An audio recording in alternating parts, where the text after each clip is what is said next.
맥주 감사절을 맞아 주신 하나님 말씀은 구약성경 출애굽기 23장 14절부터 17절까지입니다.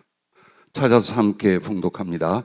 출애굽기 23장 14절부터 17절까지입니다. 너는 매년 3번 내게 절기를 지킬지니라. 너는 무교병의 절기를 지키라. 내가 네게 명령한 대로 아비볼에 정한 때에 이래 동안 무교병을 먹을지니 이는 그 달에 네가 애굽에서 나왔음이라. 빈손으로 내 앞에 나오지 말지니라. 맥추절을 지키라. 이는 네가 수고하여 밭에 뿌린 것의 첫 열매를 거둠이니라. 수장절을 지키라.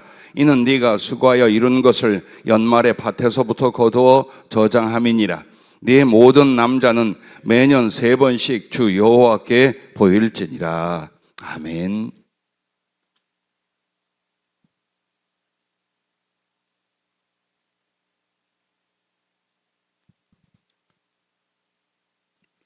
오늘 말씀 제목을 성령께서 이렇게 주셨습니다. 성도의 이름이라고 하셨습니다. 아마도 여러분에게 이름이 있을 것입니다. 그러나 우리가 하나님의 사람, 하나님의 자녀가 된 뒤에는 하나님 앞에, 그리고 우리가 주님을 향하여 어떤 이름으로 자기를 나타내거나 또 부름을 받아야 할까요? 자, 오늘 본문 말씀을 보면은 이스라엘 3대 절기에 대해서 말씀을 합니다. 물론 7절기가 있지만 중요한 감사 축제는 이렇게 3가지 절기가 있는데 15절 말씀에 보면 너는 무교병의 절기를 지키라 라고 말합니다. 이것은 유월절을 가리켜 말합니다. 이스라엘 백성이 애굽에 노예되었다가 하나님께서 그들을 구원하시고 해방하셔서 나오게 하실 때에 그들로 하여금 유월절을 맞게 합니다. 그래서 양을 잡아서 그 피를 문설주에 바르고 또 그 고기를 먹고 그렇게 해서 죽음을 피하고 애굽에서 모두 자유를 향하여 나오게 됩니다.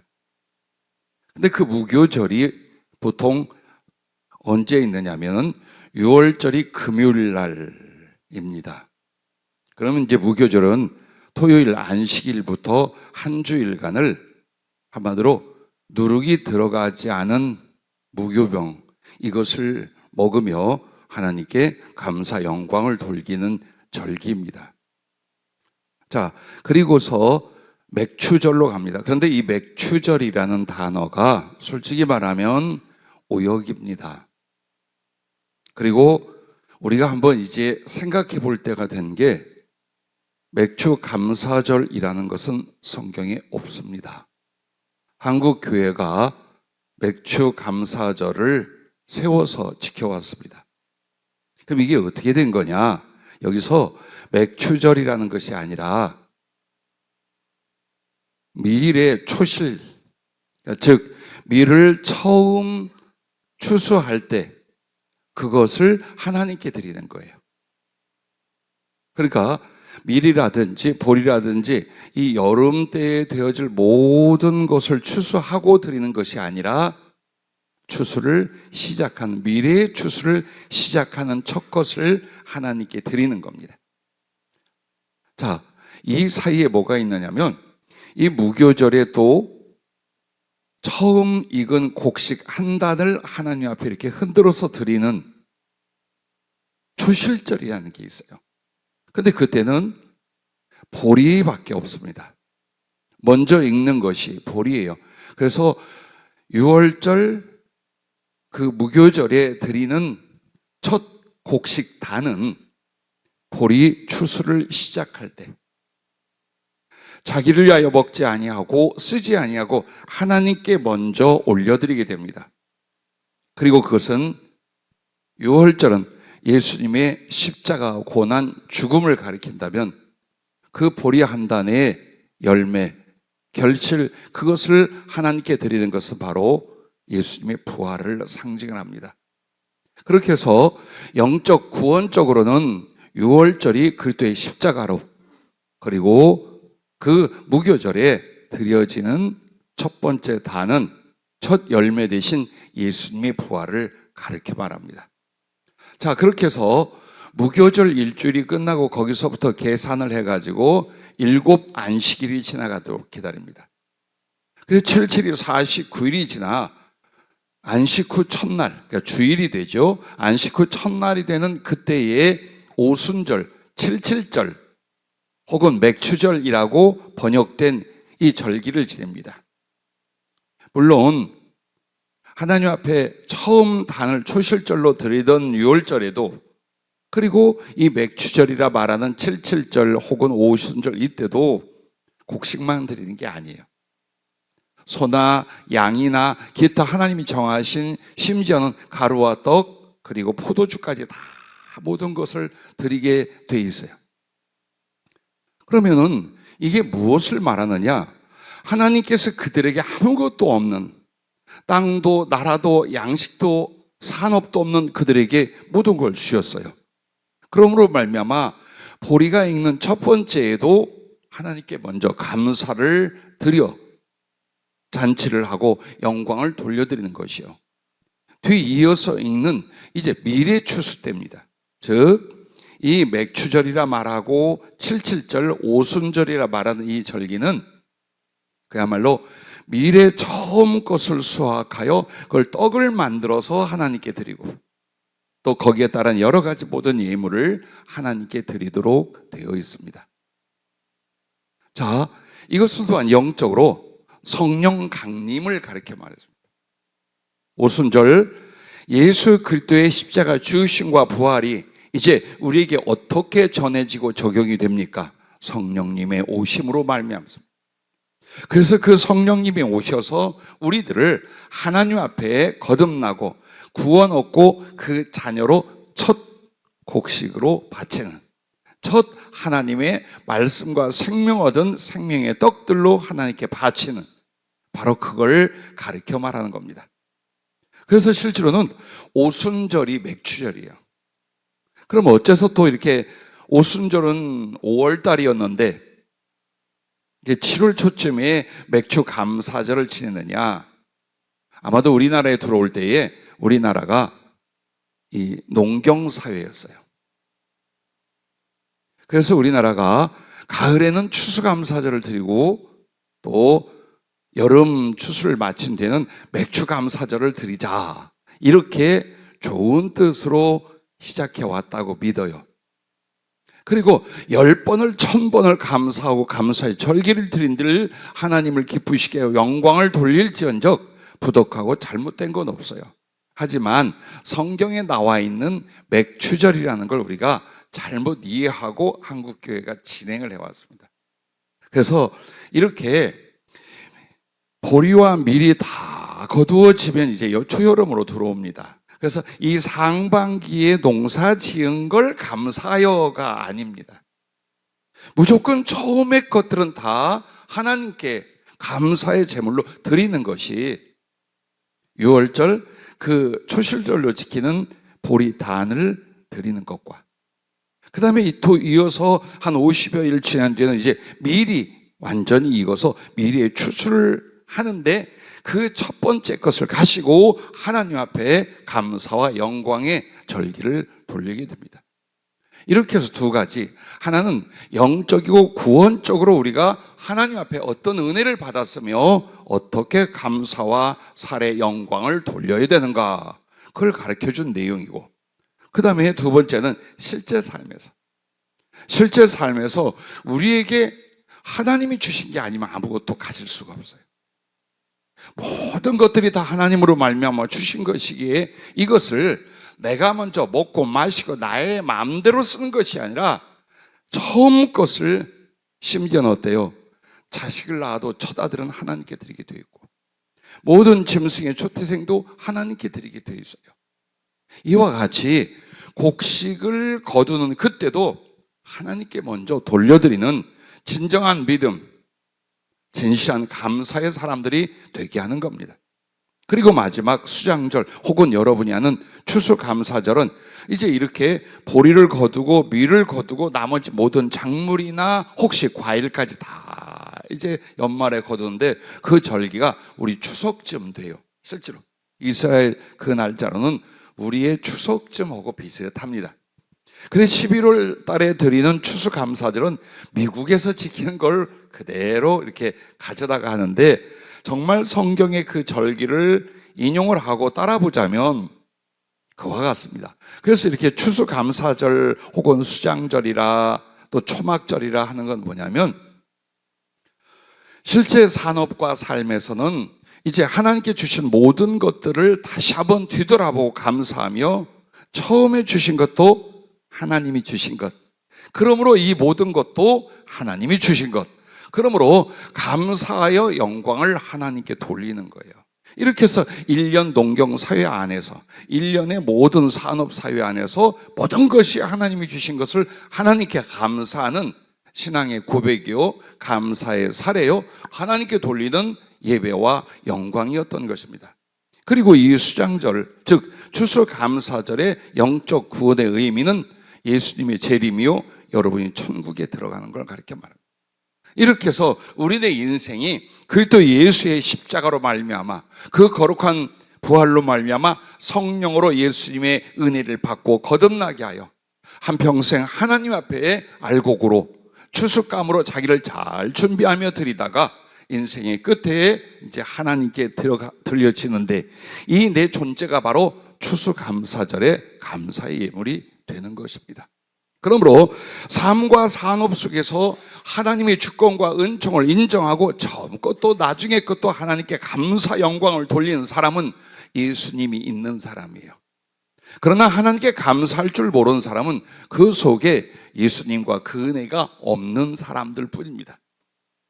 오늘 그러므로 우리가 함께 의논하고 성경적이고 신학적으로 내년부터는 이 맥주 감사절을 조절해서 정말 성경적으로 드렸으면 좋겠어요.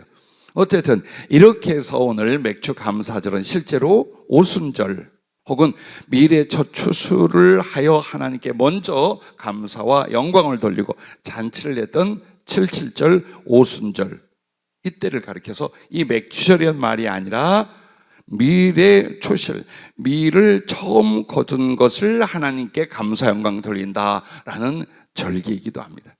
그래서 이렇게 하나님의 절기는 하나님께 감사와 영광을 돌리되, 하나는 실제 생활 속의 삶 속에 주신 은혜에 대하여, 그리고 영적으로는 우리에게 주신 이 구원의 여정과 은혜에 대하여 우리가 감사하는 것, 이걸 가르쳐 우리에게 말씀을 하고 계신 것입니다. 그러면 성도의 이름이 뭐냐라고 하기 전에 하나님의 이름이 있습니다. 어찌 이름이 있다면 누군가가 지어줄 건데, 나는 부모가 지어줬고 여러분도 부모님이 지어줬어요. 그럼 하나님의 이름도 더 높은 이가 지어줘야 돼. 하나님보다 높은 이는 없어요. 그냥 당신이 인류에게 혹은 그 백성들에게 당신의 이름을 계시해 주셨습니다. 여러분 혹시 하나님의 이름이 무엇인지 아십니까? 크게 많은 표현이 있으나 크게 두 가지로 나누어집니다. 예수입니다. 히브리어 이스라엘 말로는 예수로 잘라진 게 아니라 예수아가 온 단어입니다. 즉 우리가 말한 예수는 헬라 음력 혹은 쭉 번역해 오면서 잘라졌어요. 예수라고. 그런데 실제로 히브리에서, 즉 이스라엘에서 쓰는 그 처음에 예수님의 이름은 예수아라고 했습니다. 이 말은 아들을 낳으리니 이름을 예수라 하라. 이는 그가 자기 백성을 그들의 죄에서 구원할 자이심이라 하니라. 바로 이 이름에, 즉 하나님께서 자기의 백성을 그 죄악과 그 죽음에서 건지실 자, 구원하실 자라는 겁니다. 그래서 하나님의 이름은 구원이고, 그러면 성도의 이름은 이제 조금 뒤에 말씀을 드리려고 합니다. 자, 여러분과 나에게 하나님께서 주신 이 구원의 은혜, 구원의 과정 등등을 보면은요, 우리가 7가지로 성경을 통해서 보고 진정 감사와 영광을 돌립니다. 구원이라고 하면 예수 믿고 죄 사함 받고 하늘나라 홀딱 올라가는 것, 이렇게 생각을 합니다. 그러나 보십시오, 이 구원의 하나님께서 우리 구원을 위하여 무엇을 먼저 하셨습니까? 첫째, 없던 존재를 생명의 존재로, 사랑의 대상으로, 하나님의 형상으로 지으셨다라는 것입니다. 즉 여러분은 없던 존재입니다. 여러분 자체가 아무것도 아니고 무였다라는 말입니다. 그런데 하나님께서 여러분을 생명의 존재로, 그리고 목적은 하나님 유일한 사랑의 대상으로, 그 존재성은 하나님의 속성과 성품과 영광을 고스란히 물려받고 닮은 하나님의 형상으로 여러분을 창조하셨다는 겁니다. 그게 아담과 하와를 지은 거죠. 우리는 어머니 뱃속에서 어머니 아버지의 사랑인지 실수인지를 몰라 태어났는데 라고 할 수 있죠. 아니요, 성경은 이렇게 말합니다. 욥기 33장 4절에 하나님의 영이 나를 지으셨고 전능자의 기운이 나를 살리시느니라 라고 말합니다. 즉 여러분도 어머니 아버지의 피나 혹은 그 몸의 일부를 가지고 육체가 만들어지지만, 이 만들어지는 과정을 누가 주관하느냐? 하나님의 영이 하셨다는 거예요.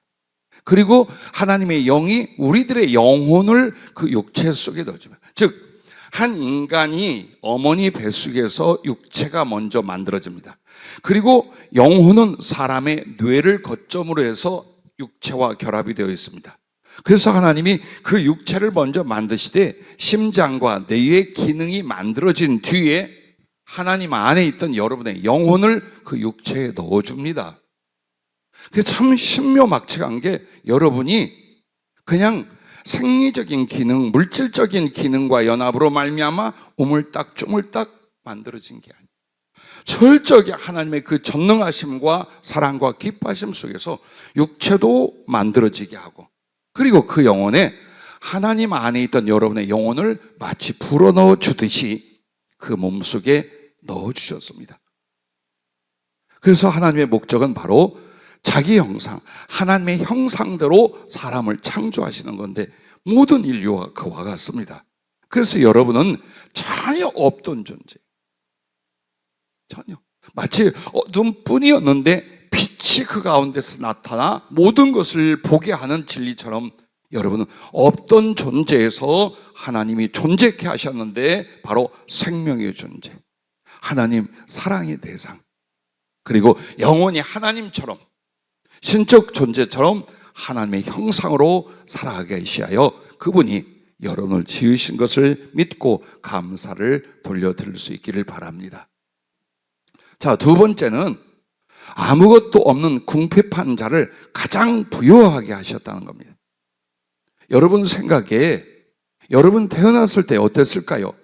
디모데전서 6장 7절 8절은 이렇게 말합니다. 우리가 세상에 아무것도 가지고 온 것이 없음에 또한 아무것도 가지고 가지 못하리니 우리가 먹을 것과 입을 것이 있은즉 족한 줄로 알 것이니라. 즉 여러분은 이 세상에 하나님의 은혜로 태어나긴 했어요. 그러나 아무것도 없었어요. 몸뚱이라도 갖고 왔죠. 그 몸도 하나님이 빌려준 겁니다. 내가 내 것이라고 소유할 수 있는 것을 이 세상에 태어나며 하나라도 가지고 왔느냐? 아무것도 가지고 오신. 그 육체와 영혼을 하나님이 주신 것처럼 이제부터 그 적신에 벌거벗은 연약한 육신 안에 하나님이 그의 필요한 것들을 다 공급을 해 주십니다. 오늘까지 여러분 주변이 먹고 마시고 누리고 살아온 모든 것들을 누가? 하나님이 공급하고 하나님이 채워주신 것을 믿으시기 바랍니다. 그래서 여러분과 나는 근본이 뭐냐? 없던 자, 그리고 지극히 가난한 자라 그 말이에요. 그러므로 고린도후서 8장 9절에도 우리 주 예수 그리스도의 은혜를 너희가 알거니와 부요하신 이로써 너희를 위하여 가난하게 되심은 그의 가난함으로 말미암아 너희를 부요하게 하려 하심이라. 땅의 것 아무리 가져도 결국 다 사라지고 없어요. 빈손이 될 것이고 적신이 되고 말아요. 그러나 주님은 이 땅에도 많은 걸 우리에게 주셨지만 그 많은 것 속에서 어때요? 영원한 부요, 영원한 풍성을 만들고 갖고 쌓을 수 있도록 만들어 주셨어요. 그래서 아무것도 없는 가장 궁핍한 자를 가장 부요하게 하신 것, 이게 하나님의 은혜요 구원의 과정인 줄로 믿으시길 바랍니다. 그래 여러분과 나를 뭐라고 말해야 될까요? 흩날리는 흙먼지 같았던 존재가 결국 가장 가장 값이 싸고 아름다운 보석이 되게 하는 거예요. 결국 보석도요, 돌멩이로 되고 흙으로 된 거예요. 하지만 흙, 먼지가 무슨 가치가 있겠습니까? 아무것도 아니에요. 그러나 그리스도 예수, 우리 주님은 당신이 궁핍과 고난을 감당하고 우리에게는 하나님 안에서, 그리고 땅과 하늘에서 가장 존귀하고 값진 보석이 부요가 되게 하신 줄로 믿으시길 바랍니다. 그래서 애굽의 종이었던 이스라엘에게 어떻게 합니까? 구원과 나라를 주십니다. 자, 우리들도 마찬가지잖아요. 세상에서 우리가 먹고 마시고 얻고 누리는 줄 알지만 우리는 이 세상에 대하여 종이었고 노예였었습니다. 영혼을 위하여는 아무것도 없던 사람들에게 마치 이제 이스라엘 위하여 그 나라를 주었고 하나님이 구원을 주신 것처럼 우리에게도 하나님의 나라와 하나님의 모든 주실 은혜를 얻고 누리게 하십니다. 자, 세 번째는 죄를 씻어 하나님 앞에 세우셨다라는 것입니다. 어떻게 할까요? 하나님이 우리를 지으셔서 왔지만 하나님의 언약 안에서 우리의 대표들이 범죄함으로 말미암아 인류의 모든 혈통 가운데 죄가 전이되어 들어왔습니다. 그래서 그 죄는 하나님과의 단절을 가져와 태어나면서부터 내가 어디서 왔는지, 왜 사는지, 죽어서 어떻게 되는지 전혀 몰라요. 하늘에서, 디딘 땅에서, 그리고 모든 것에서 은총, 은혜를 받고 있지만 그렇게 주고 계신 하나님을 전혀 못 알아요. 그리고 우상을 만들어 놓고 미신을 섬기고 때로는 육신의 정욕과 그 속의 죄성의 악을 인하여 살아가다가 죽음과 지옥을 맞게 됩니다. 이게 바로 다 죄 때문입니다. 그런데 이제부터 하나님의 사랑의 대상, 하나님의 형상의 대상으로 만들어진 여러분을 위하여 그 죄를 사하시기 위하여 씻는 거룩한 역사를 이루십니다. 그래야만 하나님께 나아갈 수 있고 하나님께 돌아갈 수 있기 때문이에요. 에베소 2장 1절부터 6절은 이렇게 아름다운 말씀을 말합니다. 그는 허물과 죄로 죽었던 너희를 살리셨도다. 그때에 너희는 그 가운데서 행하여 이 세상 풍조를 따르고 공중의 권세 잡은 자, 즉 마귀를 가리켜 말합니다. 따랐으니 곧 지금 불순종의 아들들 가운데서 역사하는 영이라. 전에는 우리도 다 그 가운데서 우리 육체의 욕심을 따라 지내며 육체와 마음에 원하는 것을 하여 다른 이들과 같이 본질상 진노의 자녀이었더니 긍휼이 풍성하신 하나님이 우리를 사랑하신 그 큰 사랑을 인하여 허물로 죽은 우리를 그리스도 예수와 함께 살리셨고 너희는 은혜로 구원을 받은 것이라. 또 함께 일으키사 그리스도 예수 안에서 함께 하늘에 앉히시니라고 말합니다. 여러분과 내가 어떤 존재였어요? 꼼목구멍 눈 뜨고 숨을 쉬고 있지만 우리는 죽었던 존재들이다. 왜?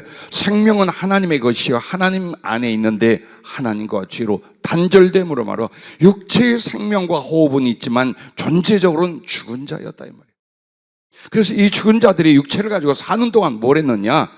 악한 사단이 세상을 통해 유혹하고 이끈 대로 오직 육신의 정욕과 안목의 정욕과 이생의 자랑으로 살아가며 본질상 악한 사단의 세력과 동조하고 연합하여 하나님의 원수, 하나님의 진노의 자식들로 살아왔다라는 겁니다.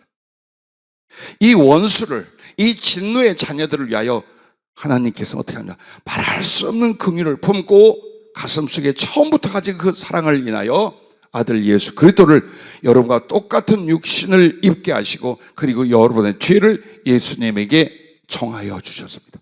즉 뒤집어 쓰게 하셨습니다. 그리고 죄 없으신 하나님의 아들이 여러분의 죄 있는 육신과 그 죄악의 결과들을 뒤집어 쓰고 십자가에서 그 생명을 바쳐주셨습니다. 산채로 지옥의 형벌을 받아주셨습니다. 그리고 사흘 만에 부활하시니 여러분의 범죄함을 위하여 그리스도 예수는 십자가에 내어줌이 되었고 이제 그 믿음 안에서 여러분에게 그 죄를 씻어 의롭다 하심을 위하여 그가 다시 살아나신 줄로 믿으시기 바랍니다. 그러므로 예수의 십자가의 죽음 나의 죽음이요 예수 그리스도의 부활 나의 부활인 줄로 믿으시길 바랍니다. 그리스도 예수를 살리신 그분이 그리스도 예수 안에서 여러분도 살리실 것이요, 그리스도 예수께서 모든 구원의 역사를 이루고 하나님의 영광 보좌에 앉으신 것처럼 여러분도 그리스도와 함께 그 거룩한 하나님 나라의 보좌에 앉게 될 줄로 믿으시길 바랍니다. 그래서 예수님을 유월절 어린 양, 혹은 보라 세상 죄를 지고 가는 하나님의 어린 양이로다 라고 말하신 것입니다. 네 번째는 몸과 영혼의 필요를 채워주사 살게 하십니다. 자, 온전한 구원이 성취되기까지는 천국에 들어가야 됩니다. 그때까지는 우리에게 몸과 영혼을 가진 사람입니다. 그러므로 몸의 필요도 있지만 영혼 자체 필요도 계속해서 공급을 해주고, 그래서 이 땅에서 영도 살고 육도 살게 하시는 것이 주님의 구원의 은혜인데, 로마서 11장 36절에 보면 이는 만물이 주에게서 나오고 주로 말미암고 주에게로 돌아갑니다. 그에게 영광이 세세 있을지어다 아멘이라고 말씀합니다. 이 말은 뭐냐면 한 인간이 존재하고 살아가는 모든 필요한 그 만물들이 다 어때요? 주님에게 나와 주님으로 말미암아 우리에게 주어지고 그것은 다시 주에게로 돌아가게 합니다. 그러므로 세례 요한은 이렇게 말씀을 했습니다. 제자들에게 하늘에서 주신 바 아니면 사람이 아무것도 받을 수 없느니라. 여러분, 이 말씀의 진리 앞에 겸손하셔야 돼요. 그리고 기뻐하며 큰 믿음을 가지셔야 돼요. 지금 혹시 내 수고나 내 노력이나 내 유산으로 말미암아 내가 이런 걸 가지고 있다. 아니요. 하나님이 주셨어요. 이스라엘 백성들을 아무것도 없이 종노릇, 노예노릇 하다가 이제 겨우 탈출하여 나오게 할 때에 하나님이 모세를 통해 말했어요. 가서 너희들의 수고하고 고생한 거 다 대가를 받아. 은금, 보물 다 받아와라. 그 밤에 애굽 사람들이 묻지도 아니하고 구한 대로 다 줬어요. 다 줬어요. 어마어마한 보물과 좋은 것들을 가지고 나왔어요. 결국 그것으로 아무것도 부족함 없이 하나님 주고 있기 때문에 그것으로 뭘 했습니까? 하나님의 성소, 성막을 건축하고도 남게 하셨어요. 그런데 이와 같이 어디를 가든지 하나님의 먹을 것과 입을 것, 써야 할 것과 필요한 걸 주시는데, 그때 신명기에 이스라엘 백성을 향하여, 오늘 우리 교인들을 향하여 하나님이 이렇게 말씀합니다. 네가 얻은 그 재물 네 힘으로 얻었다고 하지 마라. 내가 그 재물을 얻을 수 있는 능력을 주었기 때문이니라. 즉 교만하지 말라고, 잊지 말라고 그 말씀을 하고 계십니다. 오늘 살면서 여러분의 몸은 무엇이 필요해요? 먹고 입고 마시고 사랑하고 나누고 이어갈 모든 것들 하나님이 주십니다. 뿐만 아닙니다. 여러분에게는 그 영혼 속에 바로 하나님의 말씀이, 하나님의 성령이, 하나님의 사랑이, 서로의 사랑이 있어야 했습니다. 이렇게 몸과 영혼의 필요를 하나님께서 처음부터 끝까지 채워주시니 하나님께 감사와 영광을 돌릴 수 있기를 바랍니다. 그러므로 사람으로서의 생존과 행복의 필요를 공급해 주시고 영혼의 하나님의 진리와 사랑으로 마지막까지 살게 하실 줄로 믿습니다. 자, 다섯 번째 이 구원의 은총과 과정을 보십시오. 모든 질병을 고쳐주시고 위험을 막아주신다는 겁니다. 시편 103편 2절부터 5절까지 보면 내 영혼아 여호와를 송축하며 그의 모든 은택을 잊지 말지어다. 그가 네 모든 죄악을 사하시며 네 모든 병을 고치시며 네 생명을 파멸해서 속량하시고 인자와 긍휼로 관을 씌우시며 좋은 것으로 네 소원을 만족하게 하사 네 청춘을 독수리같이 새롭게 하시는도다. 아멘. 나는 아직도 병이 있는데요. 근데 지나간 병이 수천 가지가 왔었고 그거 어떻게 됐습니까? 하나님이 고쳐주셨어요. 수술했는데요. 약 먹었는데요. 그래서 병이 다 나았습니까? 안 나아요. 감기로 죽는 사람이 코로나로 죽는 사람보다 더 많았어요. 여러분과 내게 질병이 또 육체에 국한된 것이 아니에요. 정신적. 심지어 여러분, 자기 마음을 컨트롤할 수 없는 것도 정신적 질병이에요. 우울함도 질병이에요. 무기력도 질병이에요. 분노 조절 못하는 것도 정신적 질병이에요. 더 심하면 조현병이 생기고 알츠하이머병이 생기고, 그러면서 정신과 육체가 파괴되고 고통 중에 죽어가는데, 오늘까지 생존하는 모든 순간에 하나님이 여러분의 병을 고치신 것을 믿으시길 바랍니다. 그리고 날마다 두렵고 안타까운 슬픈 소식이 전해집니다. 급발진 한 번, 혹은 그 사고 한 번으로 12명이 다치고 9여 명이 죽어버렸어요. 순식간.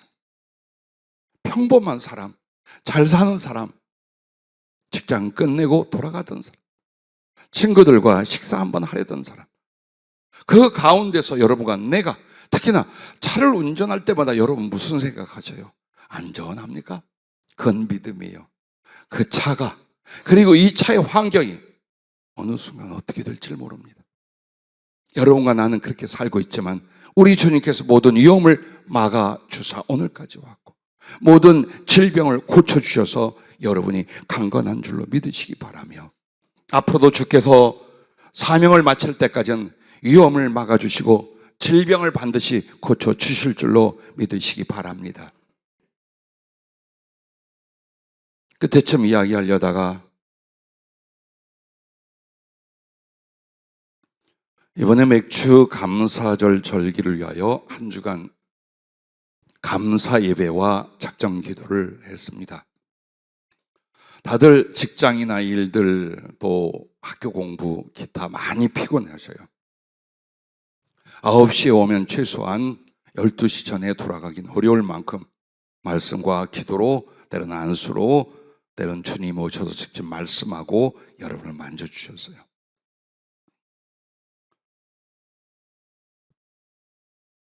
금요일에 김민경 집사님을 이렇게 안수를 할 때 주님이 곁에 오셨어요.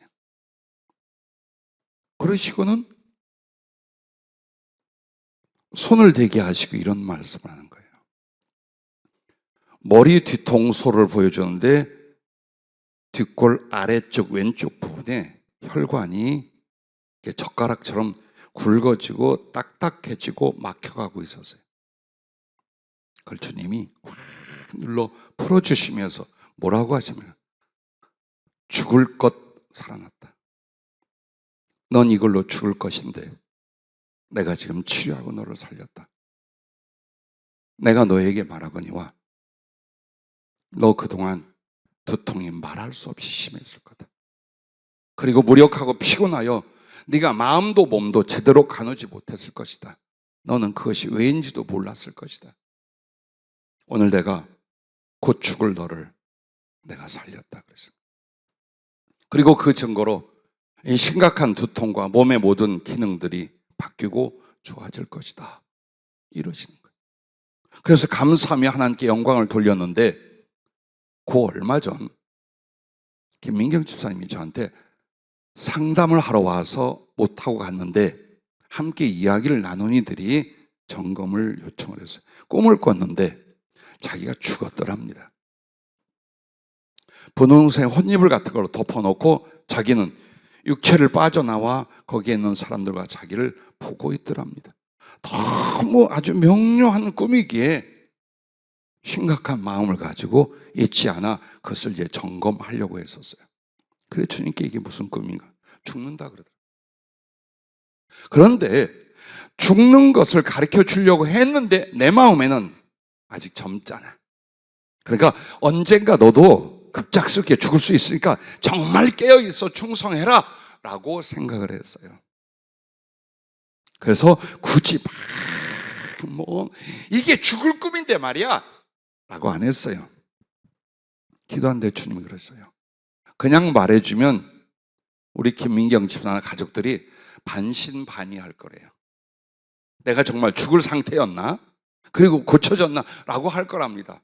그래서 미리 꿈으로 너 죽어 곧 죽는다 하고 가르쳐 주신 거랍니다. 그리고 이야기를 들었어요. 진통제를 아주 세게 써도 그 두통이 가라앉지 않은 채로 일을 하고 계속 생활을 해왔다고. 몸도 마음도 그 피곤과 무력감을 이길 수 없었다는 이야기를 들었어요. 주님이 해주신 그대로. 여러분 정말 사고가 나서 죽어가다 살아나야 하나님 나를 살렸다고 영광을 돌릴래요? 그 일이 일어나기 전 심각한 증상으로 가고 있을 때 고친 것으로 인하여 더 감사를 드려요. 김민경 집사님이 나한테 무슨 뜻이 있을까요? 그래요. 죽도록 충성하라는 것이요. 사실 본인은 어떤 감동과 어떤 감사를 주께 드린지 몰라요. 나는 많이 울었어요. 왜? 전에도 그런 일이 있었어요. 규민정 전사가 수년 동안 심각한 두통으로 시달렸어요. 기도하면 낫고 안 그러면 또 그러고, 그리고 온몸에 고장이 나고 있었어요. 그래서 검진한 결과 대사증후군, 심각한 고지혈증, 기타 말은 안 하겠어요. 심각한 상황이 나왔어요. 그리고 주님이 계속 말씀을 주셨어요. 너 이대로 가면 죽는다. 조만간 너 큰 질병으로 죽게 된다. 주의 임재 가운데도 또 말씀하셨어요. 그런데 무슨 배짱인지 병원에 가서 치료하려고 안 해요. 믿음이 좋아서인지 게을러서 그런지 몰라도요, 그렇게 괴로운데 하다 어느 날 주님께서 친히 머리를 만지고 앉아주면서 내가 지금 너를 고쳤으니 네가 다시 살았다. 그 뒤에 깨끗이 그 증상이나 상태가 없어진 줄로 여러분도 믿어주시길 바랍니다. 자, 이번 감사절을 위하여 우리가 힘써 하나님께 나와 그 자체가 감사였고 감사의 예물로 여러분의 시간과 마음과 삶을 드렸잖아요. 그리고 가만히 돌아봤어요. 은밀하게 개인적으로 섬긴 일을 공개적으로 말한다는 건 좀 그렇습니다만, 김민경 우리 집사가 우리 교회 십수년 동안 정말 겸손하고 말없이 반주하고 충성하고 섬겼어요. 그거 주님이 알아요. 그러면서 어느 때 악기나 여러 가지 방송 장비들 고장났을 때에 참 애들 키우느라고 참 가난해요. 참 어려워요. 그런데 작정해서 하나님께 감사의 제물로 악기를 구입해서 드렸어요. 뭐 그럴 수도 있겠지. 아니요. 하나님이 어떻게 하는가 보십시오. 하나님이 어떻게 하는가 보십시오. 그리고 그렇게 심각한 두통에 지쳐 몸도 못 쓸 만큼 쓰러질 만큼 애들을 위해서 공장 다녔어요. 실제로. 그리고 그렇게 하면 안 됐어요. 그럼에도 찬양을 반주해 와서 엎드려 기도하고 자기를 드리는 이것, 그 감사에 대해서 주님이 선물을 주신 거예요. 다시 살게 하려고. 하나님이 그 감사에 대하여 당신이 더 큰 것을 맡기고 주신 은총이 그렇게 나타났어요. 하나님께 영광을 돌리기 위하여 여러분에게 내가 대신 간증을 하며 또 그 가슴이 얼마나 기쁘고 주님 앞에 고마웠는지 몰라요. 내일보다도 내 성도들에게 일어난 일은 더 기쁘고 감사합니다. 더더군다나 저러다가 불구가 되거나 그러다 또 죽을 수밖에 없거나 바로 죽을 수 있는 상황에 주님께서 깨끗이 고쳤어요. 그리고 그 증거들을 주셨어요. 예, 여러분도 많은 간증과 일들이 있으시겠죠. 주님은 그러신 분입니다. 나는 김민경 집사와 가족들이 더 큰 기쁨과 감사로 아름다운 감사의 제물이 되어 영원히 하나님께 바쳐질 줄로 믿습니다. 여섯 번째는 성령을 주사 하나님과 그 생명을 모시게 하는 겁니다. 성령을 로마서 8장에는 생명의 성령이라고 말합니다. 즉 하나님의 영원한 생명을 가지고 있는 분이 성령이요, 그것을 수여하고 함께하는 분이 성령이에요. 그래서 우리 주님께서 여러분을 만들어 세상에 보내서요, 모든 필요를 주셨어요. 그리고 죄 사함을 주사 하나님 앞에 설 수 있게 만들어 주셨어요. 그리고 결정적으로 이제 여러분에게 육체에 필요한 그 무엇보다도 하나님 당신 자신을 그의 영으로 여러분에게 주셨어요. 그러므로 하나님이 내 안에 계시고 그 생명이 내 안에 있게 된 것을 믿으시기 바랍니다. 나는 여러분들이 그래요. 이렇게 육체적으로 죽음에서 치료된 경우도 있고 또 어려운 가운데 사업이나 물질이 잘 풀어지는 경우도 있어요. 그러나 여러분과 내가 진실로 감격할 건 하나님의 영을 나에게 주신 일이에요. 그래서 이 맥주 감사절은 뭐라고요? 오순절 구원사적으로 볼 때 성령 강림하여 그 성령을 주사 하나님의 첫 열매, 하나님의 생명의 떡이 되게 만들었다는 은혜예요. 여러분이 성령을 받으셨습니까? 그 성령이 나에게 믿음을, 그 성령이 나에게 하나님의 사랑을, 그 성령이 나의 영혼과 삶을 바꾸는, 그리고 그 사랑의 표적과 체험들을 날마다 주고 계십니까? 그것은 여러분이 하나님을 모시고 그 생명을 얻고 하나님의 나라를 기업으로 받는 보증으로서 그 성령이 여러분 안에 계시다는 겁니다. 지나간 주에 성령의 강력한 기름 부음과 불같은 역사가 일어났습니다. 제일 아쉬웠던 게 몹시 바쁘고 피곤해서 못 오는 분들의 얼굴이 자꾸만 떠올랐어요. 왜? 똑같이 피곤하고 힘들어도 악착같이 매달려 기도하고 자기를 쏟아내는 이들에게 주님이 죽음에서 살아나게 하고 각가지의 약속과 혹은 심지어는 가족과 경제적인 문제까지 하나씩 해결해 나가며 은혜 주시는 걸 보았어요. 그러나 그보다도 성령이 하나님의 성령이 임하여 그 은혜와 그 사랑과 그 능력을 경험케 하고 완전히 심령과 삶을 바꿔버리는 역사를 주시는 줄로 믿으시길 바랍니다. 그러므로 하나님의 성령과 그 성령의 은혜를 고린도전서 2장 9절은 이렇게 말합니다. 기록된 바 하나님이 자기를 사랑하는 자들을 위하여 예비하신 모든 것은 눈으로 보지 못하고 귀로 듣지 못하고 사람의 마음으로 생각하지도 못하였다 함과 같으니라. 아멘. 최현황 집사님, 그렇지요? 하나님의 성령은 그렇지요? 물어보던 이유가 있습니다. 이번에 하나님의 성령이 강력하게 임하셨어요. 그것은 몸의 체험만이 아니라 심령과 인격성과 생각과 모든 속에 하나님의 급격한 변화와 성숙을 이루게 하는 것을 보았습니다. 7번째는 천국과 부활을 주사 하나님의 사랑과 형상을 이루게 하신다는 겁니다. 그렇습니다.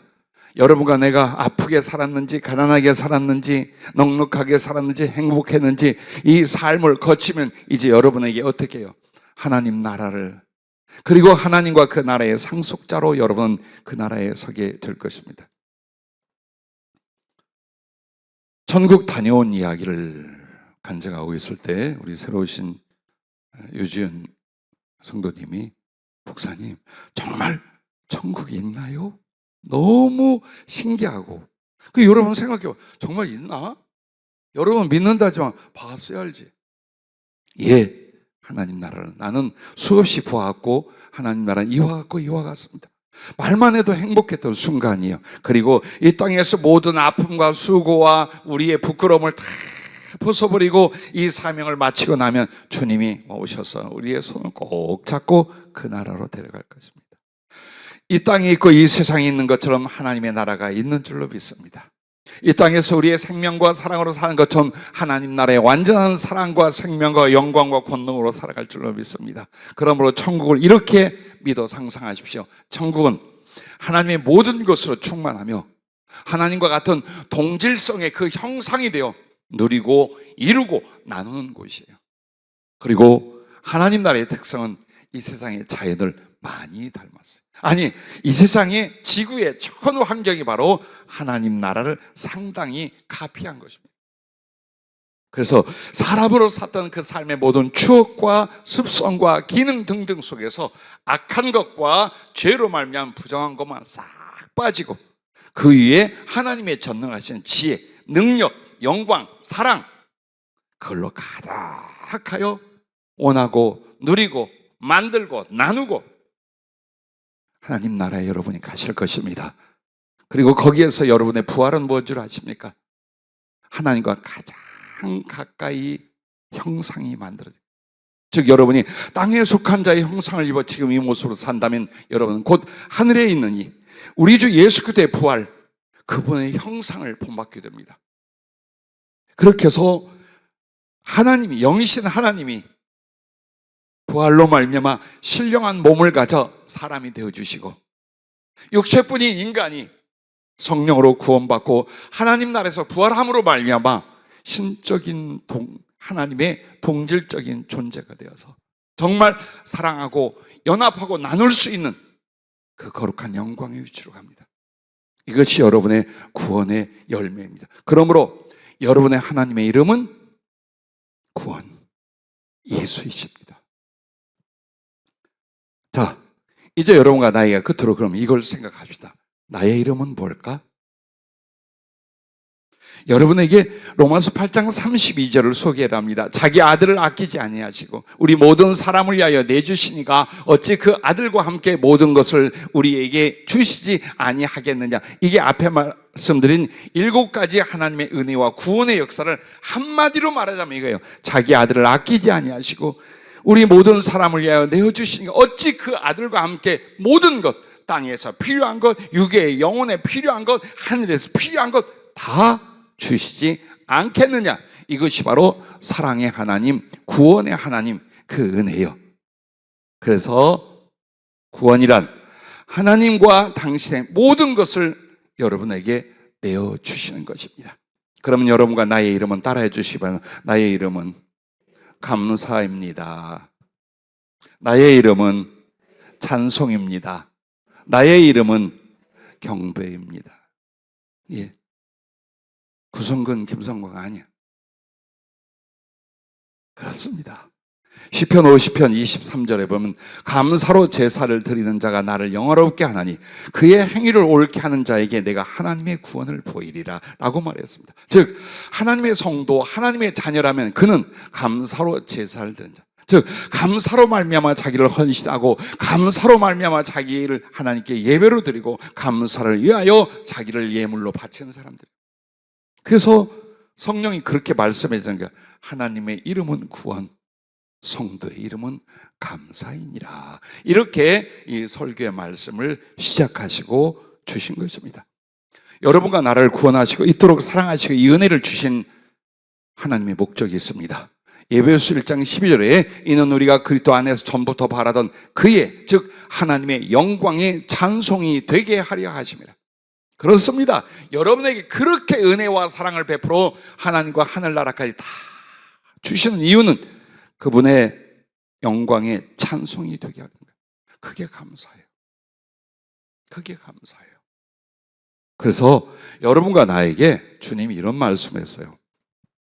정말 진심으로 점심으로 감사하는 사람은 진정 주님이 그 사람 안에 있기 때문이래요. 그러나 신앙생활에도 감사와 감사의 살에 헌신이 없어 그 안에 예수님이 없기 때문이래요. 그거 하나만 보래요. 정말 내게 예수님이 있다면 얼마나 감격하고 어떤 감사로서 우리가 사랑과 충성을 드리겠습니까? 그러나 몰라, 안 느껴져. 그래서 그렇게 큰 감사와 진실한 감사가 없어. 그렇다면 안 느껴지는 게 아니라 그리스도 예수께서 그 사람 안에 없기 때문이랍니다. 자, 주님이 함께하는 그리고 주신 은혜와 구원도 어디에 딸리세요? 감사에 딸려요. 감사는 그것을 확인하는 거예요. 감사는 그 확인한 바를 하나님께 영광을 돌리는 것이에요. 그래서 이렇게 감사절기를 세우시고 지키게 하신 그 뜻이 무엇입니까? 감사의 역사, 감사의 수고와 삶이 바로 곧 구원의 역사, 구원의 과정인 것입니다. 자, 그러면 이 말씀을 기억하십시오. 감사의 진실과 크기에 대해서 말했습니다. 아마도 계속 집회에 참석했던 분들은 우리가 아픈 기억이 있어요. 주님이 우리 교회에 가장 가까운 때에 지금 만들고 있는 게 뭐냐? 형식과 유선을 깨트려 주는 거예요.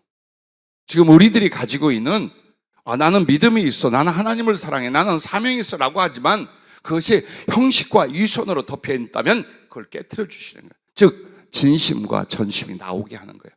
이게 되기까지는 한 걸음도 앞으로 진행할 수가 없어요. 축복의 길도, 쓰심의 길도, 더 사랑의 길도 한 걸음도 못 나가게 돼 있어요. 그래서 여러분과 나는 할 수 있는 게 뭐냐? 더 많은 지식과 더 많은 기도와 더 많은 능력과 더 많은 재물과 이걸 준비하는 게 아니라 나의 형식적인 이 감사, 위선적인 이 사랑, 이거 부서뜨리는 거예요. 이 위선적인 신앙생활 부서뜨리고 정말 주님께 마음을 다하는 것, 진심을 다하는 그 자세로 나가는 이것만 하래요. 그럼 주님이 주실 것과 이루실 것을 빨리 더 크게 이 교회와 여러분에게 이루신다라고 했습니다. 자, 감사도 마찬가지예요. 예배 드릴 때 감사치 않는 사람, 찬양할 때 감사치 않는 사람, 기도할 때 감사치 않는 사람이 어디 있어요? 다 감사라는 단어와 생각을 씁니다. 그런데 그렇게 하는 것이 아닙니다. 정말 감사의 진실성, 그리고 그 감사의 크기는 어디서 나오느냐? 두 가지를 말씀하셨어요. 하나님의 은혜와 자신의 처지를 깊게 깨달을수록 감사는 진실해지고 커진답니다. 즉, 감사가 왜 나오냐? 하나님의 은혜를 깨달은 거예요.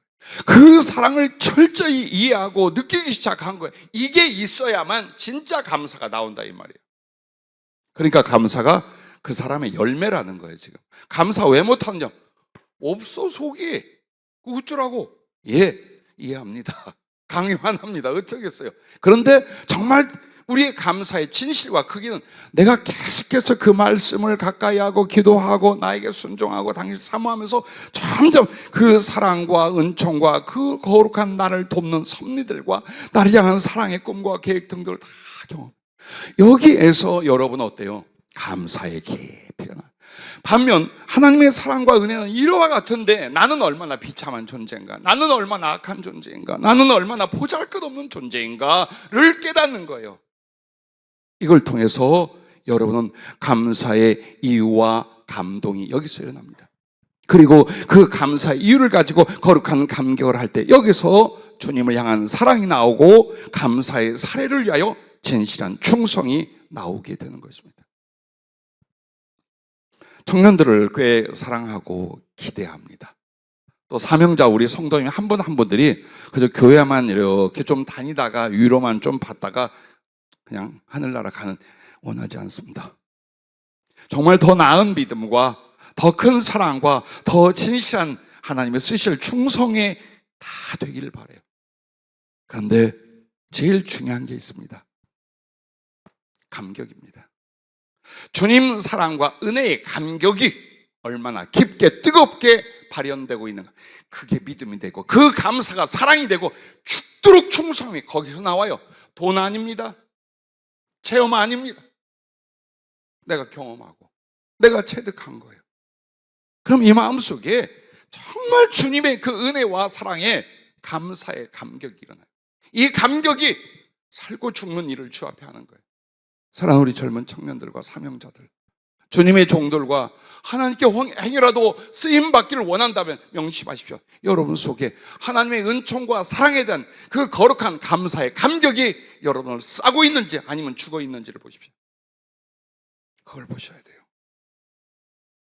그래서 주님이 감사라는 말이다, 감사라는 약간의 헌금을 기뻐하는 게 아니에요. 그 속에 있는 진실, 받은 은혜와 사랑을 깨달은 그 감동, 그래서 더 크게 헌신하고 자기를 사례로 드리는 그때에 하나님이 기뻐합니다. 막달라 마리아와 바리새인 시몬처럼요. 자, 바리새인 시몬 큰 은혜를 받고 어쩜 이 사람도 문둥병에서 치료받았는지 몰라요. 성경에 또 다른 그런 이야기가 나와요. 그런데 자기 집에 초대해놓고 마음속에 어떤 기쁨이나 사랑이나 막 예수님을 높이고자 하는 감사 감격이 없어요. 집에 꼭 이게 예수님이 나의 구주가 되고 나의 왕, 나의 하나님이 되어 주옵소서라고 영접해 놓고 이 주님을 존귀 여기거나 깊게 사랑하거나 매우 영광을 돌리거나 아예 안 해. 주님이 내 안에 있는지 우리 집에 와 계시지 않는지 별로 관심이 없어요. 왜 그럴까요? 그 사랑을 몰라. 그 은혜를 몰라. 그래서 예수님이 나의 구주가 되고 나의 하나님이 되라고 해놓고 내 속은 세상을 사는 그것 때문에 정신이 없고 거기서 울고 웃고를 다 찾아 예수님은 저 뒤에 놓고, 응?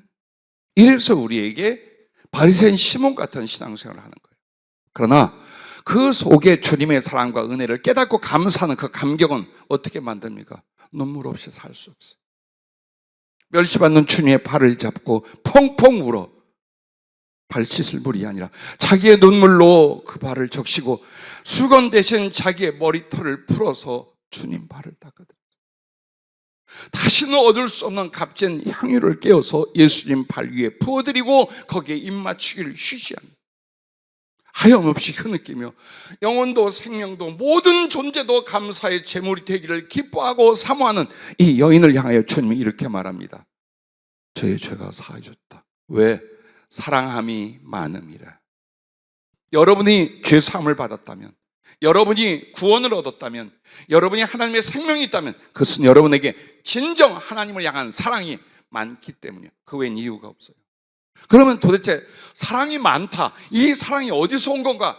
죄 사함을 많이 받았기 때문이에요. 누구는 죄 사함을 더 받고 누구는 덜 받고, 아니요, 깨닫는 거예요. 깨닫는 거예요.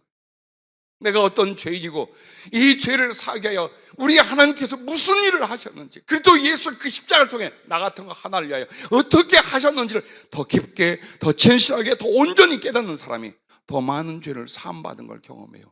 더 많은 죄를 사함받았다고 믿고 느낄수록 더 큰 감동과 더 큰 감격은 사랑이 되고 감사가 되어 예수 그리스도를 위해 자기의 생명과 삶을 바치게 됩니다. 있으십니까? 여러분의 감사는 이것입니까? 여러분의 삶의 이유와 살아가는 모든 과정과 예배에 참여함은 이것 때문이십니까? 왜 주님이 오늘 감사들의 감사의 진실과 크기를 말하겠습니까? 또한 감사의 마음을 어떻게 살해하는가에 따라서 감사의 진실과 크기가 만들어진다라고 하셨습니다.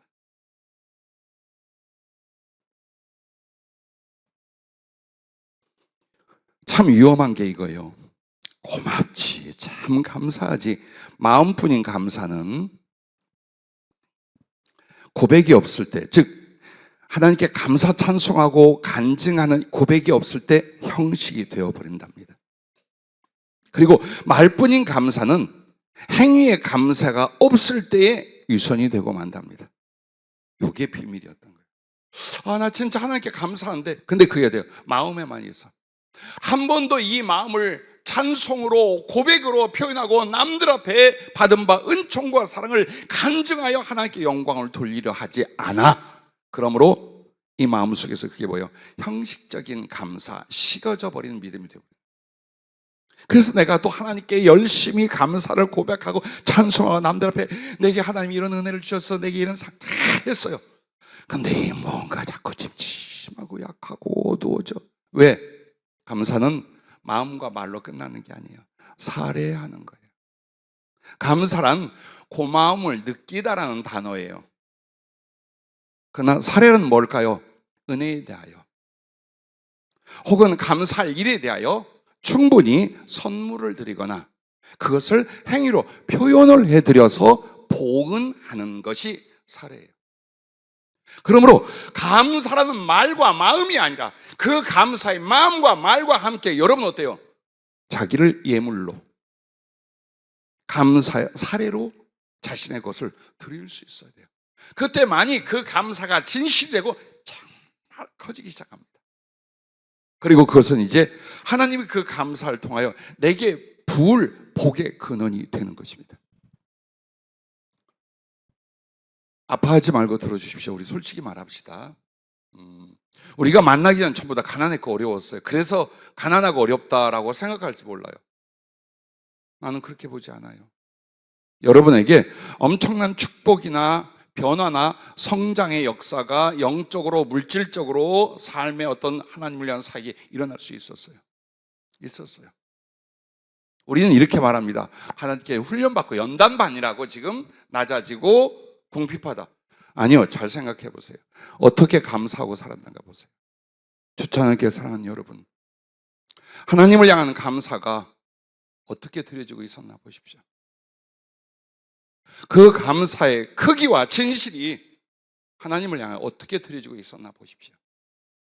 인색하거나 그 감사의 감격과 감사에 따른 그런 헌신과 삶이 없어요. 그러면 항상 가난해. 항상 제자리를 맴돌아. 절대로 이 영적 실존적 궁핍에서 못 벗어납니다. 왜? 복의 근원이 바로 여러분의 감사, 진실하고 깊고 큰 감사예요. 이렇게 되어질 때까지 주님은 은혜를 주시고 연단을 주시고 기다려 주시고 더 큰 사랑을 주시고 이렇게 가는 거예요. 그러므로 오늘 본문 15장 하반절을 보십시오. 이렇게 말합니다. 빈손으로 내 앞에 나오지 말지니라. 17절에 주 여호와께 보일지니라라고 말합니다. 이 말은 말이나 마음으로 하는 것이 아니라는 거예요. 정말 하나님께 감사한다면 너의 헌신이, 너의 드림이, 너의 사례가 그것을 증명하는 것이다. 만약 그렇지 않다면 너는 형식과 위선의 감사와 신앙이 되고 말 거다. 그러므로 영적 삶의 궁핍과 그 광야 생활이 계속될 것이다. 그걸 말하는 거예요. 이 축복과 은혜 앞에서 진실한 감사, 깊이 있는 감사가 없다면 너는 예전에 종로로 탈 때로, 예전에 그 광야의 사막으로 또 돌아간다. 너. 그걸 우리에게 암시해 주시는 것입니다. 그러므로 여러분은 삭개오의 감사와 사례를 보십시오.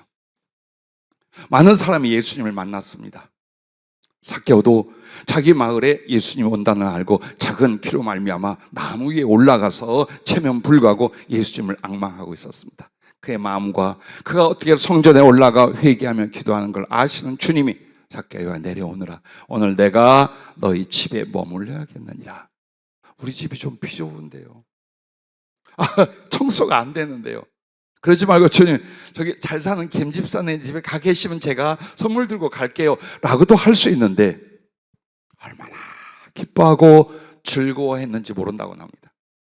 주님이 내 집에 오신다든가 내 집에 머물면 낭비가, 소비가 일어날 거예요. 분명히 예수님을 섬긴다는 건 소비가 되고 낭비가 되고 희생이 일어난단 말이에요. 그런데도 너무나 기쁘게 주님을 영접하여 자기 집으로 갑니다. 그리고 그 주님 앞에 눈빛만 봐도, 주신 말씀만 봐도 자기의 가슴 속에 모든 회개와 아픔과 소망의 모든 것이 되어주시는 거예요. 그러자 그때 감동이, 여러분 감동하지 마세요. 그 감사의 감격이라. 여러분 감격하면 실수합니다. 이성을 찾으셔야 돼요. 감동하고 감격하는 삭개오는 자기의 그 악착같이 벌어봤던 모든 재물을 가난한 자에게 절반을 주고 억울케 한 사람에게 4배로 갚기로 탈탈 터버립니다. 감동 안 했다면 안 그랬을 거 아니에요. 응? 마음에 감격이 없어서 계산하라고 다 따져서 손에 안 볼 건데 왜 이렇게 마음속에 감동이 일어나? 보십시오. 무엇인가를 보십시오. 어떤 사람은 이게 똑똑하고 지혜롭다고 생각. 하나님 앞에도 계산하고 하나님 앞에 인색한 것을 자기는 지혜라고 생각을 해요. 아니요. 멍청하고 정말 우둔한 짓이에요. 왜? 주님은 그 감격과 감격한 감사를 통해 하실 일이 있어요. 주실 것이 있어요. 들어 쓰실 것이 있어요. 이걸 몰라. 다만 지금 당장 이거 셈하고 있어요. 그렇게 은혜를 줘도 셈하고 있어요. 이거 언제 깨질까? 이거 언제 넘어설까 몰라요.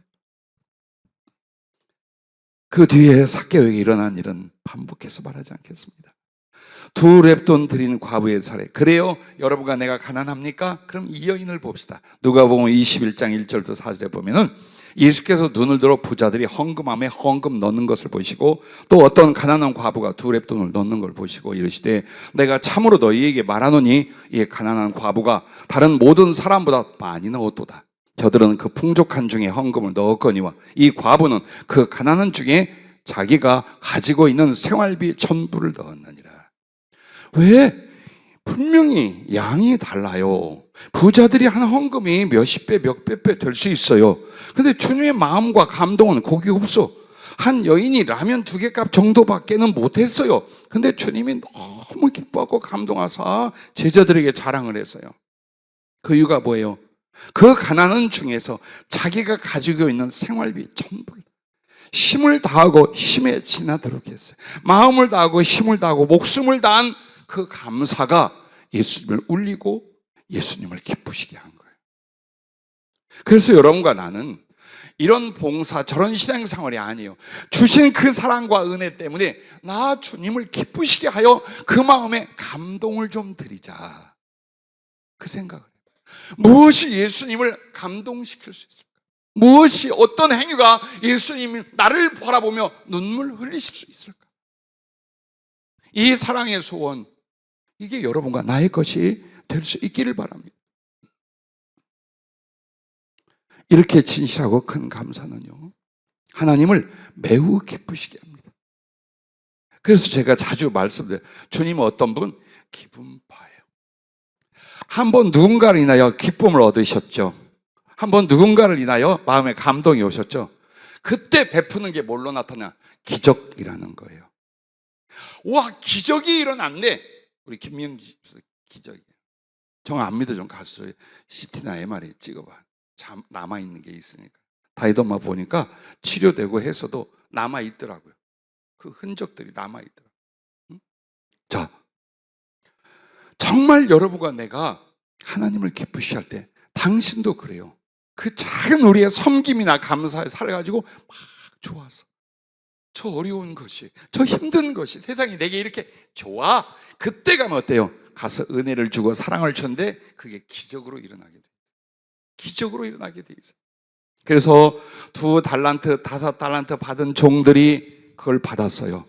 근데 사람들은 이 생각, 장사하여 남겼다, 이걸 생각. 자, 여러분, 그게 달란트라면 한 달란트가 6,000데나리온이에요.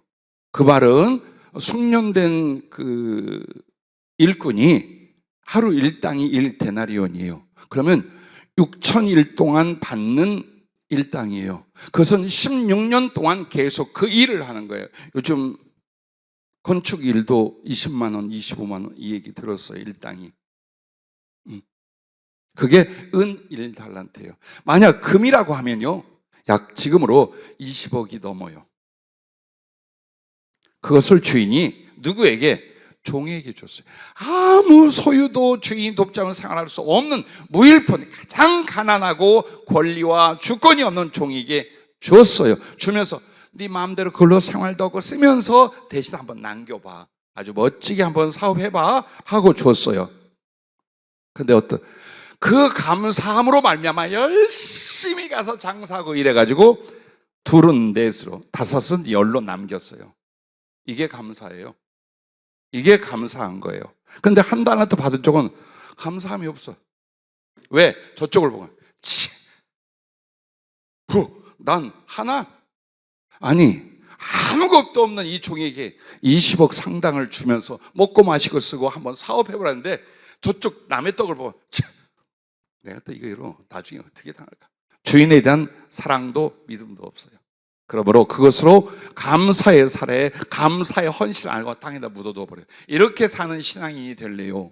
아니면 내게 주신 것을 2달란트로 보고, 내게 주신 은혜를 5달란트로 보고 열심히 이것으로 하나님께 영광을, 하나님의 나라와 하나님의 기쁨을 위하여 드리는 자, 만드는 자, 바치는 자가 될래요? 그리고 났더니 주인이 와서 어때요?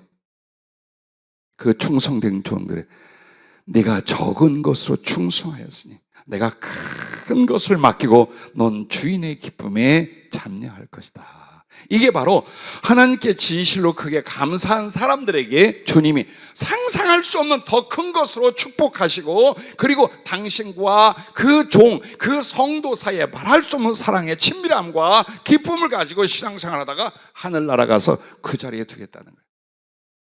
이게 비밀인 거예요. 우연히도 안 옵니다. 뼈 빠지도록 노력함으로 오는 게 아닙니다. 혹은 우연을, 세상에서 재수를 기대하지 마십시오. 복의 근원은 하나님이십니다. 정직하게 하십시오. 하나님께 주신 은혜를 인정하고 발굴하고 깨달으십시오. 그리고 거기에 대한 여러분은 감사의 진실과 깊이를 만들어 보십시오.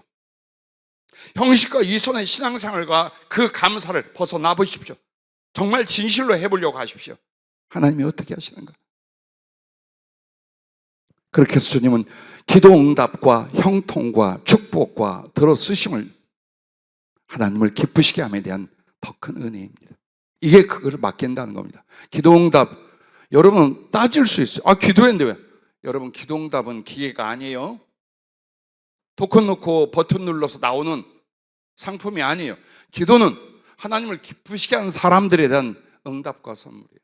먼저 하나님을 대접하고 기쁘시게 해서, 그러므로 하나님이 더 큰 은혜를 주시고 할 때 그 기도를 응답해 줘. 왜? 주님이 알아주는 게 아니라 그가 소원하고 사랑하는 걸 주심으로 당신의 그 주시는 은혜가 더 깊고 크게 만들어 주시는 거예요. 그래서 소원을 주시고 기도하게 하는 거예요. 그 소원을 주고 기도하게 한 이유가 뭐예요? 네가 나를 기쁘게 했으니 나도 너를 기쁘게 하겠다는 거예요. 기도 응답은 그렇게 일어나는 거예요. 형통함, 안 돼, 아무리 해서도 안 돼, 또 안 돼, 또 안 돼가 있는가 하면, 네 갖다 저지르면 되네? 기다렸더니 되네? 어려운 뜻 하나, 하나님 마침내 우리를 일으키고 들어쓰셨네? 형통해요. 축복이에요. 그래서 주의 일을 하는데 멋지고 아름답고 거룩하게 하게 되었어요. 이게 다 뭐냐? 하나님을 기쁘시게 한 그 감사에 대한 하나님의 더 큰 것을 맡기신 이 은혜입니다. 그래서 주님의 진실한 감사는요, 최상의 믿음과 최선의 사랑과 최고의 충성을 만들어냅니다. 그래서 진정한 감사는 사람의 심령을 만들고 그릇을 만듭니다. 그 유머 중에 제가 좋아하는 유머가 이거 있어요. 매너가 사람을 만든다. 근데 성경에서 우리의 신앙생활에서 이거예요. 감사가 사람을 만든다. 감사가 심령을 만들고 감사가 하나님의 복을 받고 들었을 그릇을 만들어요. 이제 여러분과 나에게 충분히 이유와 내용과 방향을 일러주셨을 거예요. 지금 문제가 뭐다? 혹은 우리가 조금 더 힘을 쓴다면 어느 부분에서 진실하여 그걸 통해 하나님이 우리에게 무엇을 주시고 우리를 어떤 사람으로 만들어 어떻게 사용하실 것인가, 그걸 오늘 여러분에게 말씀의 선물로 주셨습니다. 얼마 전 우리 교회에 와서 은혜를 받고 전심으로 사모하는 우리 최현왕 집사님, 또 우리 유지윤 성도님 계십니다. 근데 날마다 힘들고 피곤할지라도 이번 감사 축복 성회에 작정해서 모든 업무 일 새벽부터 저녁까지 하고 오시는데, 거기가 어디냐? 집은 대전이요, 사업 처소는 충북 옥천이에요. 2시간 이상 걸려요. 근데 그 피곤을 무릅쓰고 와서 부르짖고 기도하고 말씀 받고 또 성령의 여러 가지 약속과 비전을 품고 그렇게 매일매일 하셨어요. 그 가운데 어떤 일이 벌어졌느냐? 이미 시작이 되고 있었습니다마는 자기 자신과 사업을 하나님께 감사의 제물로 바칠 소원을 목숨을 걸고 드리고 있었습니다. 하나님의 뜻이고 명령이라면 무엇인지 복종하고 당신의 존재와 삶을 다 바치기로 서원을 하고 있었습니다. 그리고 그 서원은 은밀히 하나님께만이 아니라 주의 종에게 끊임없이 고백하고 약속하고 기도하고 있었습니다.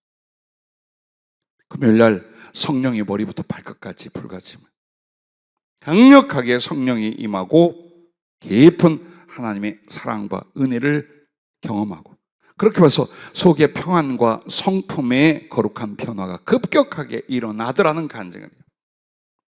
그리고 무엇보다도 염려하고 두려워했던 일들, 막히고 진행이 멈춰 어찌 될까 뭐라 하는 모든 일들에 대해서 주님이 약속을 주기 시작했어요. 그리고 그것은 작게 크게 하나씩 이루어지고 있고, 자, 여러분과 나에게 주시는 은혜 중에 미리 말씀하는 것보다 더 큰 은혜가 없어요. 일이 되어지고 나면 그럴 수도 있지, 뭐 하나님의 은혜지. 하지만 이렇게 되고 이렇게 수고됐지 하잖아. 근데 하나님이 미리 말씀하는 이유가 있어요. 이거 내가 한 거야. 이 일 내가 해준 거야. 이거 작은 것 같아도 내가 전적으로 너를 위해 한 거야.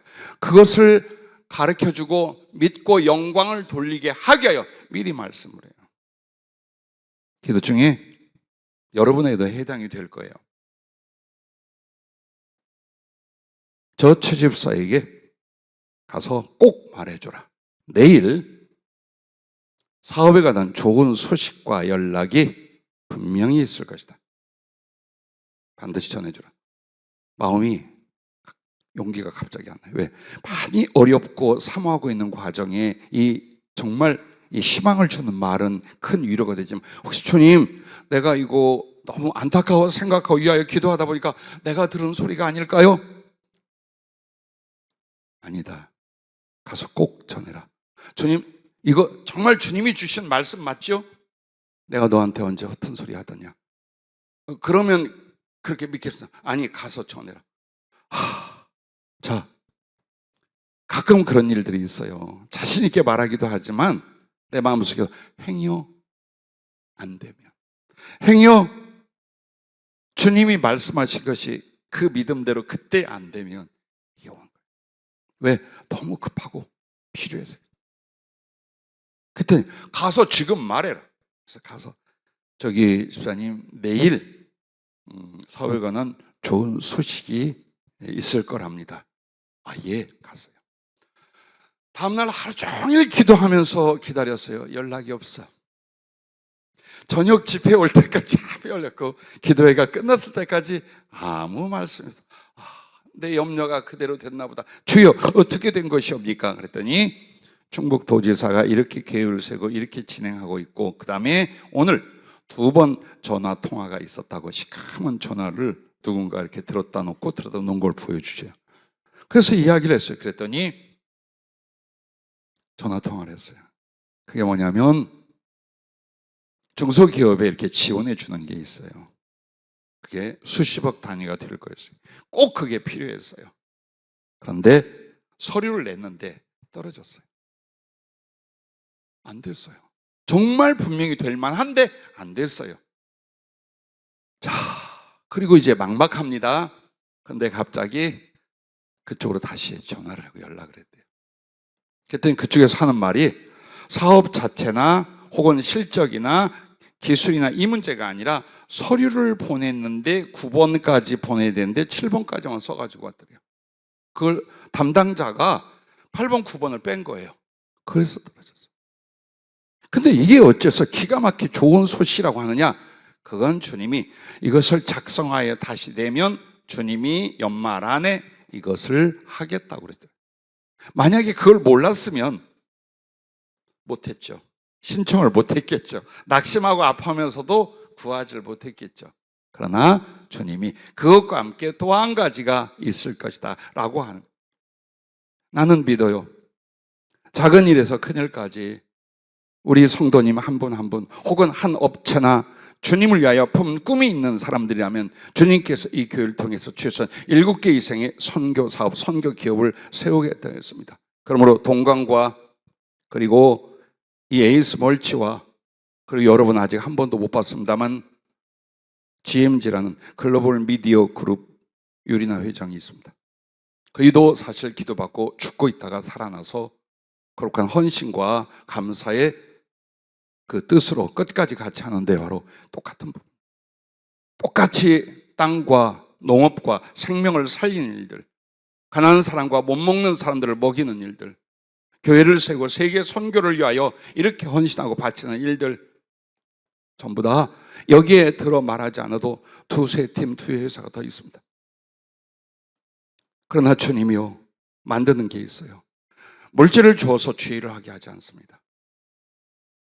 은혜를 주시고 사랑을 주셔서 그 안에 진정한 감사가 나올 때까지, 그 감사가 사랑이 되고 그 감사가 충성이 될 때까지 모든 세계 선교를 위하여 영적 은혜가 필요한 사람들, 물질적 은혜가 필요한 사람들, 그 어떤 팀이나 누구에게도 이와 같이 하고 있습니다.